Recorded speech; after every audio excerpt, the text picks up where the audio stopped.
Eh bien bonjour et bienvenue dans cette vidéo que j'ai pensé, cette vidéo pour tous ceux qui ne peuvent pas venir aux conférences et qui ont des questions à me poser.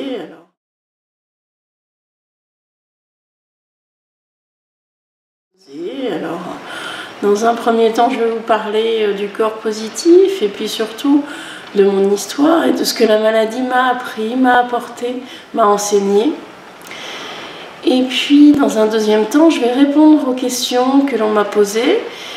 Donc ça, c'est pour la première vidéo. Pour la deuxième vidéo, vous pouvez vous-même me poser vos questions, donc soit en les envoyant par mail, en les postant sur Facebook ou sur YouTube. Voilà. Je sais que vous trouverez comment faire. Voilà, donc le corps positif, c'est une méthode de développement personnel centrée sur le décodage, la compréhension des messages du corps et l'acceptation de ces messages. C'est ce qui nous permet de ressentir le guide intérieur. Le guide qui est dans votre corps et que votre corps exprime par les signes qu'il a à sa disposition, c'est-à-dire parfois de la douleur, de la fatigue, des difficultés, des gênes, du handicap, peu importe. Il a un langage, un panel d'expression extrêmement large, extrêmement subtil. Le corps positif, donc c'est une méthode que j'ai créée, que j'ai mise en forme et que je n'ai pas initiée. Elle a été initiée il y a quelques années maintenant par ma mère qui, au détour d'une maladie, a appris à se soigner en comprenant ce que son corps voulait lui dire par la maladie. Elle a entendu le message, à l'époque c'était une anémie, et elle a vraiment entendu ce que ça lui faisait, ce que son corps venait lui dire, venait lui enseigner, venait lui transmettre comme message de ce qu'il fallait qu'elle bouge dans sa vie. Et comme elle a bougé à ce moment-là dans sa vie, la maladie a diminué. Alors elle s'est dit qu'elle allait continuer comme ça toute sa vie, qu'il n'y avait pas de raison que si cette maladie-là était porteuse d'un message pour elle, les autres ne l'étaient pas. Donc, elle a continué ainsi, et c'est ce qu'elle m'a enseigné de façon intuitive, de façon, voilà, par l'observation. C'est comme ça que j'ai appris ce que j'ai moi-même nommé le corps positif. Donc le corps positif, au début, pour ma mère, ça a été une façon de se soulager au niveau physique. Et puis petit à petit, elle s'est rendue compte que les messages du corps la guidaient beaucoup plus loin qu'un simple soulagement corporel. Ils l'ont guidée vers son guide intérieur, vers ce qu'elle était véritablement et vers comment être plus heureuse, plus épanouie, plus sur son chemin de vie. Et c'est ça le corps positif. Le corps positif, on peut le prendre à tous les niveaux qu'on veut, soit pour un soulagement, soit pour jusqu'à la guidance, jusqu'à la spiritualité. Voilà, ce corps positif, c'est extrêmement ouvert, c'est accessible à tout le monde, à partir du moment où on peut considérer que le corps est porteur d'un message. Alors, qu'est-ce que c'est que ce message? Ce message, c'est la maladie. La maladie, alors on dit souvent, c'est de plus en plus connu, de dire que la maladie, c'est ce qui a du mal à être dit. Alors, c'est vrai, et c'est un peu réducteur à la fois. La maladie, elle a beaucoup plus de possibilités que ça. Elle a beaucoup plus de subtilité. Parfois, c'est ce qu'on a du mal à dire. Parfois, c'est ce qu'on a du mal à ressentir. Parfois, c'est ce qu'on a même du mal à taire. Parfois, c'est quelque chose qu'on a du mal à penser, à s'autoriser à penser. Souvent, on ne s'autorise pas à penser. C'est aussi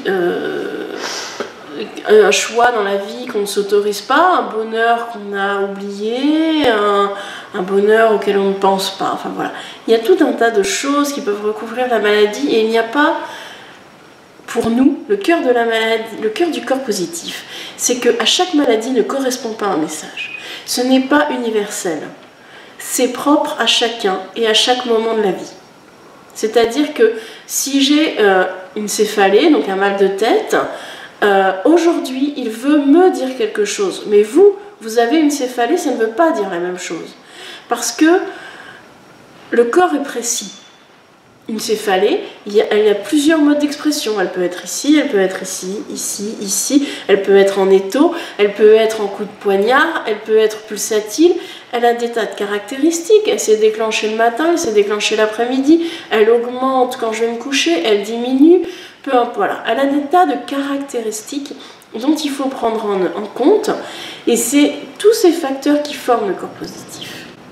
Voilà, c'est donc un corps positif. On va avoir notamment 3 grandes étapes que j'ai définies qui sont comprendre ou décoder, accepter et enfin transformer ou réinventer.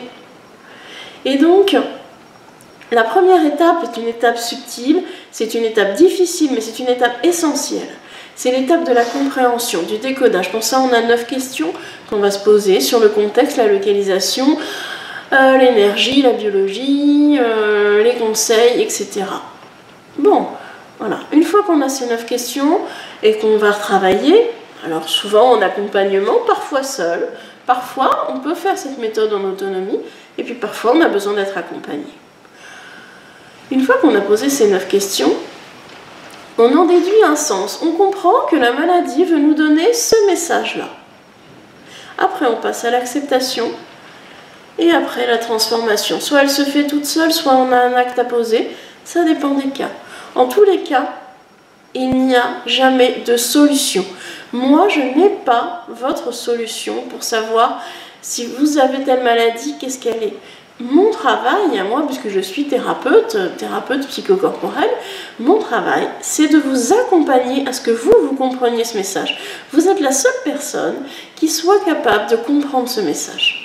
Moi, j'en suis incapable de savoir pour vous, parce que je ne connais pas votre contexte, je ne connais pas votre histoire, je ne connais pas vos ressentis, et vos ressentis à la fois corporels et à la fois émotionnels.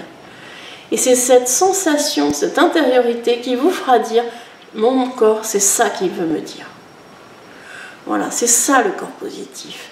Le corps positif, c'est vraiment une méthode personnelle, et ça vous emmène là où vous avez envie que ça vous emmène.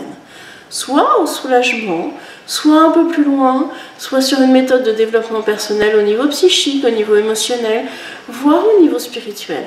Chacun le prend où il veut, dans les bornes qu'il a choisi de les mettre. Voilà pour cette présentation un peu du corps positif, de mon histoire. J'y reviendrai peut-être plus en détail la prochaine fois, je ne veux pas m'y étendre plus à fond aujourd'hui. Voilà, sur comment j'ai vécu moi-même la maladie dans mon enfance, parce qu'évidemment, si j'en suis là aujourd'hui, c'est que la maladie, je la connais bien. C'était une amie intime pendant longtemps. Donc, avant de m'étendre sur tout ça, je vais d'abord répondre à 3 questions que l'on m'a posées. Et donc, je vous le rappelle, vous pouvez vous aussi poser des questions par la suite pour la deuxième vidéo. Donc, la première question. Est-ce que l'on peut tout soigner, tout guérir avec le corps positif? Alors, pour répondre à cette question, déjà, il va falloir arriver sur le mot soigner, guérir, qui est un mot qui me pose un peu souci, parce que le corps positif n'est pas une médecine, on n'est pas du tout dans un cadre médical. Même si j'ai fait des études de médecine, je ne suis pas médecin. Et c'est important pour moi de dire qu'on n'est pas dans une médecine, parce que c'est une méthode complémentaire. C'est une méthode, dans la médecine, on vient vous guérir. Alors que là, moi, je ne vais rien faire sur vous, si ce n'est vous tenir la main, vous accompagner, vous proposer des exercices. Donc, je ne peux pas guérir quoi que ce soit par le corps positif. Je peux vous accompagner. Est-ce que vous pouvez tout guérir? Encore une fois, je type parce que le mot guérir, souvent, dans notre esprit, il correspond à revenir à l'état initial. Or, la maladie est là pour vous transformer. La maladie n'est pas là pour vous faire rester dans ce que vous étiez avant la maladie. La maladie, elle vient vous dire, il y a une transformation à opérer en vous. Donc, vous ne reviendrez jamais à l'état initial. L'important n'est donc pas de revenir à ce qu'on connaissait avant, à ce qui était paisible pour nous, confortable dans l'état initial, non. L'important, c'est de rétablir une nouvelle harmonie entre le corps et l'esprit. De rétablir une nouvelle harmonie avec notre guide intérieur. Donc ça, c'est pour le mot guérir, le mot soigner. Alors, est-ce qu'on peut tout guérir, tout soigner? tout, pourquoi est-ce qu'on ne pourrait pas tout guérir, j'ai envie de dire? On peut guérir tout ce que vous acceptez qui soit porteur d'un sens pour le corps. Si pour vous, la grippe est porteuse d'un sens, alors je peux vous accompagner à avancer sur le chemin de la compréhension de la grippe. Mais si pour vous la grippe est uniquement due à un virus extérieur et qu'il n'y a aucun sens à y découvrir, je ne peux rien faire. Voilà. Donc tout dans la mesure où vous pensez que c'est porteur d'un sens. Deuxième question. Est-ce que cette méthode est accessible à tout le monde ou est-ce qu'il faut une disposition énergétique particulière pour avancer avec la méthode du corps positif? Alors, par disposition énergétique particulière, peut-être on entend un don de magnétisme, de voyance, ou non, d'énergie qu'il y a dans les mains, j'imagine que c'est ça. Non, il n'y a pas de don à avoir, il n'y a rien à avoir, on a tous ce qu'il faut, puisqu'on est tous doués d'un corps intelligent, d'un corps subtil, et c'est tout ce dont on a besoin pour faire le corps positif. Ce qu'on a vraiment besoin pour faire un corps positif, c'est d'avoir confiance en soi, d'avoir confiance en son corps, de ne pas le traiter comme un ennemi. Ça c'est important, parce que si c'est un ennemi, on a envie de l'abattre et on n'a pas envie de le comprendre. Donc il faut quand même être disposé à le comprendre. Ensuite, il faut une certaine honnêteté envers soi-même. Il faut être capable d'observation de soi. C'est vrai que ce qu'on a pu remarquer avec ma mère, c'est que nous observons beaucoup qui nous sommes, nous observons beaucoup notre corps et ses réactions, nous sommes profondément à l'écoute de tous les signes qu'il nous donne, sans jugement, juste en écoute, en observation, et sans que notre esprit se dise « mais non, tout va bien, mais non, je suis quelqu'un de bien, donc ce n'est pas comme ça ». On est profondément dans l'écoute et dans l'accueil de ce qui est, sans rejeter les signes parce qu'ils ne nous conviennent pas. Voilà, c'est ça l'honnêteté pour moi de la sensation du recueil d'informations. C'est ces informations, c'est ces ressentis qui nous permettront d'avancer. Si on n'accepte pas de les accueillir tels qu'ils sont, alors on perd tous nos indices et on ne pourra pas avancer plus loin dans le corps positif. Donc tout le monde peut avoir accès au corps positif s'il en a le souhait, s'il a confiance en lui et s'il est honnête envers lui-même. Troisième question. J'ai compris ce que j'avais, mais je ne suis toujours pas guérie. Ah, alors ça, en effet, c'est une question qu'on me pose souvent, notamment par rapport aux livres de décodage, etc. Alors c'est vrai que comprendre le sens, c'est important. Déjà, dans un premier temps, pour moi, la question que je poserais à cette personne qui n'est pas en face de moi aujourd'hui, c'est est-ce que c'est vous qui avez compris le sens? Parce que si c'est pas vous, eh ben c'est normal que ce soit plus compliqué. Ce qui est important pour que la compréhension du sens ait un effet après sur nous-mêmes, sur notre guide intérieur, c'est qu'on ait fait soi-même le chemin de la compréhension. C'est comme un enfant qui apprend à l'école. Si on lui explique ce que c'est qu'une addition, si on lui explique comment la faire, et qu'on lui dit comment on additionne, bon, il va savoir faire les additions. Mais s'il apprend par cœur 2 et 2 égale 4, il n'a rien compris. Et ça ne va rien changer en lui, ça ne va rien imprimer en lui. Donc pour que ça imprime quelque chose, le sens que la maladie a pour vous, il faut que ce soit vous qui ayez fait ce chemin de la compréhension. C'est très important que pour vous, ce soit intégré. Alors on peut être accompagné, parfois plus ou moins en fonction de ce qu'on a besoin, mais il faut quand même que ce soit intégré pour vous comme étant à vous-même. Vous savez, parfois, on dit quelque chose à quelqu'un et il a l'impression que c'est lui qui l'a dit. Mais il faut que ce soit comme ça. Il faut que tous les conseils qu'on vous a donnés, vous ayez l'impression que ça vient de vous-même. Bon, donc déjà, c'est la première interrogation que je peux avoir. Ensuite, on peut avoir très bien compris, on peut avoir très bien cerné ce que la maladie voulait nous dire et ne pas l'avoir ressenti. Parce que la maladie, c'est pas quelque chose d'intellectuel, hein, ça se passe au niveau du corps. Donc, ça doit passer par du ressenti, et non par de l'intellect. Donc, il faut passer au niveau du ressenti émotionnel notamment.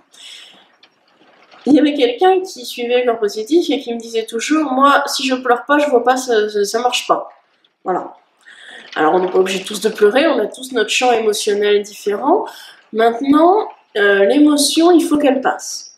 Il faut revivre, par exemple, si la maladie, elle vient nous rappeler un événement passé qui était difficile, il va falloir revivre émotionnellement ce que nous n'avons pas vécu lors du traumatisme et que nous avons donc mis en mots dans notre corps. Il faut bien le repasser pour que ça s'évacue de notre corps. D'accord? Le corps, c'est comme un disque dur dans lequel on vient imprimer tout ce qui n'a pas été vécu. Bon, ben, pour que ça sorte, il faut le revivre. Donc, parfois, on a bien compris tout, mais on n'a pas revécu. C'est trop douloureux, donc on a dit, ok, mais je ne vais pas plus loin que ça. Donc là, en effet, ça ne peut pas aller plus loin, ça reste imprimé dans le disque dur, ça reste au niveau de la maladie et du corps. Et puis, il y a une autre chose, c'est qu'il faut accepter. Il faut accepter. L'acceptation, c'est une notion difficile. On y reviendra lors de prochaines vidéos. C'est une notion où on doit profondément accepter qu'on ne contrôle pas. Je crois que le cœur de l'acceptation, c'est vraiment ça. Je ne contrôle pas mon corps. Mon esprit n'est pas le maître de mon corps. Je ne peux pas décider que je fais ce que je veux de lui. À partir du moment où on comprend ça, on a déjà beaucoup avancé. J'y reviendrai dessus plus tard, mais j'ai envie de vous laisser déjà sur cette phrase qu'on ne contrôle pas son corps par son esprit. Le corps est beaucoup plus puissant, beaucoup plus intéressant que cela. Voilà, j'espère que vous en aurez appris un peu plus sur le corps positif. J'espère que vous aurez des questions à me poser parce que j'y réponds toujours avec grand plaisir, que ça m'anime toujours beaucoup. Voilà. Donc j'attends vos questions, j'attends pouvoir continuer cette communication avec vous. Merci.